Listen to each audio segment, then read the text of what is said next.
দেখো বন্ধুরা, আজকে আমার রান্নাঘরে পনির পোস্ত রান্না হচ্ছে। এই যে পনির ঝোল ফুটে গেছে, পনিরগুলো ওখানে দিয়ে দেবো।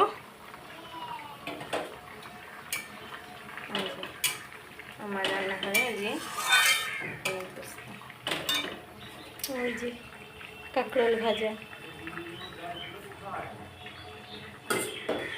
আজকে আমি এই রান্না করেছি। আজকে নিরামিষ, বৃহস্পতিবার।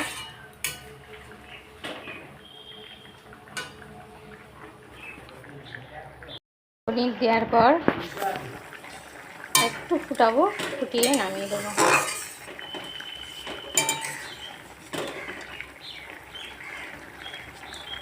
বন্ধুরা হয়ে গেছে, এখন নামিয়ে দেবো।